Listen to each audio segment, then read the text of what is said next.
Bonsoir à tous, bonsoir à toutes, bonjour à tous, bonjour à toutes, selon l'heure à laquelle vous venez me rejoindre. Bienvenue à tous et à toutes et merci de votre présence. Après avoir survolé la reconnaissance lors de ma précédente chronique, j'ai choisi de vous parler aujourd'hui de la vie. Ce tout petit mot, la vie, est à la fois ce qui nous a tous un jour amenés sur cette terre et qui pourtant est difficile à définir. Qu'est-ce au juste que la vie? Le savons-nous vraiment? La réponse est multiple, le domaine est vaste. Selon les périodes de notre vie, selon les façons de voir les choses, la vie peut être courte, trop courte, facile ou difficile. Finalement, à la fois difficile et facile. Ce qui est sûr et universel, c'est qu'elle nous réserve à tous et à toutes de nombreuses expériences, de belles surprises aussi pour qui sait les voir. Comme nous venons de l'évoquer, la vie est en lien avec le temps, avec la destinée aussi. Certains l'appellent le destin, ce qui lui donne une connotation un peu plus sévère. Pourtant, la vie ne devrait pas nous faire peur, même si les humains l'ont beaucoup gâchée et le mot est faible. La vie est belle, le monde est beau. Une question se pose cependant. Pourquoi l'humain s'acharne-t-il à vouloir la détruire? Quand je dis l'humain, je veux dire quelques humains, trop d'humains, et ce, partout dans le monde, et depuis des siècles. La vie n'est pas une lutte, une compétition. À la naissance, tous les humains sont libres, quelles que soient les conditions de leur arrivée sur Terre, de prendre conscience, un jour ou l'autre, de la vie qu'ils mènent et de la vie qu'ils souhaitent mener, qu'ils souhaitent vivre véritablement. De nombreux exemples nous sont donnés régulièrement d'humains naissant dans des milieux plus que défavorisés ou lourdement handicapés et qui, à force de volonté, se sont donné les moyens de s'en sortir, de faire de leur faiblesse une force. Quelques humains ont des rêves depuis leur plus jeune âge et ils finissent par les réaliser. D'autres n'ont pas de rêve, il leur appartient de se demander pourquoi.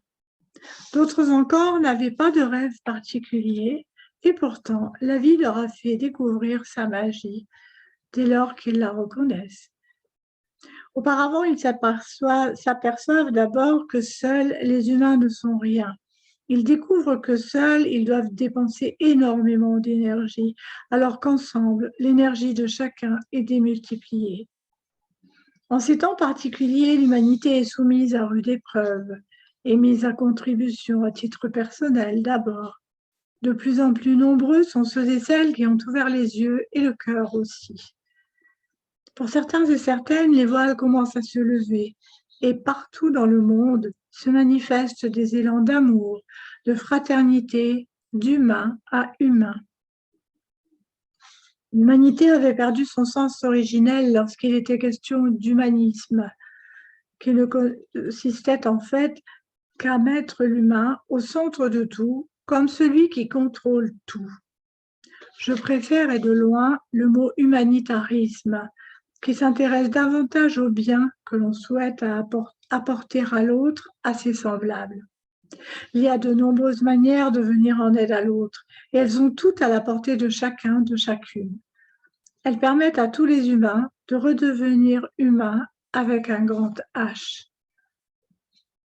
Il existe malheureusement aussi des humains sombres. Selon moi, ils sont à plaindre, car ils n'ont pas conscience qu'en semant le désordre, ils le sèment aussi dans leur propre vie.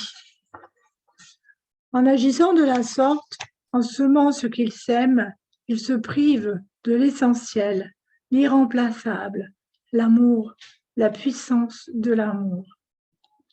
Albert Einstein et d'innombrables philosophes, scientifiques et bienfaiteurs de l'humanité nous l'ont dit, rappelé, transmis encore et encore. Gardons en mémoire aussi et surtout, cultivons la paix en nous et autour de nous, pour que notre vie, la vie de nous tous et de nous toutes, redevienne harmonieuse pour tous les humains. D'autre part, rappelons-nous que parmi les lois universelles, il y a celle que j'appelle la loi de l'aimant, Elle est bien sûr à double sens. Nous attirons ce que nous cultivons. Le conte amérindien des deux loups nous l'enseigne lui aussi. Vous pouvez le retrouver dans mon ouvrage Lucie et l'homme voilé. Si nous voulons une vie meilleure pour nous-mêmes et pour tout le monde, il nous appartient de nourrir toujours, en nous d'abord bien sûr, le loup lumineux. Il est un autre point concernant la vie que je souhaite mettre en exergue également. Rappelons-nous que nous ne sommes pas les seuls êtres vivants sur cette terre et que nous ne sommes pas les maîtres du monde.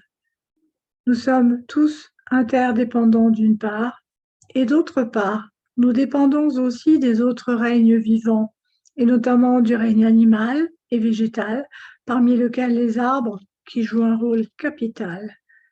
Nous dépendons aussi du monde des océans que nous connaissons si peu.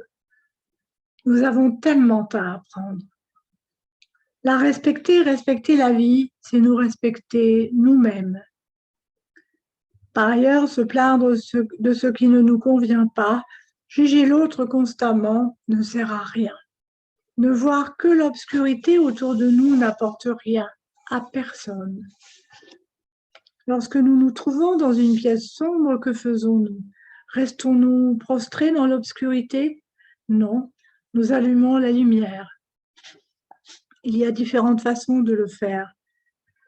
Lors de chaque catastrophe qui survient sur Terre, nous pouvons voir d'innombrables personnes bienveillantes qui apportent chacune ce qu'elles peuvent. Dans la nuit noire scintillent toujours les étoiles. Même si nous ne les voyons pas, elles sont toujours là. La vie nous enseigne chaque jour comment sortir de l'obscurité, en rallumant la petite étincelle en nous qui ne demande qu'à grandir, en rallumant la flamme qui brille en nous, celle de l'humain, avec un H majuscule, une fois encore.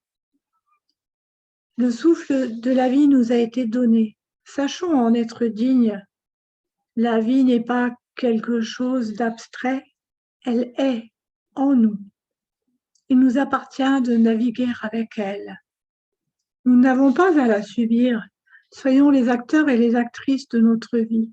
C'est la meilleure façon de l'accomplir. Cette chronique est bien courte pour honorer la vie. Je continue jour après jour de la célébrer au mieux dans tous mes ouvrages et de transmettre les messages innombrables qui ont été semés tout au long des siècles pour éclairer notre chemin. Mon nouveau roman Rendez-vous à Mexico, au-delà des apparences, vous rappelle celui des Mayas. Comme j'aime à le faire, voici un tout petit partage de quelques citations à propos de la vie.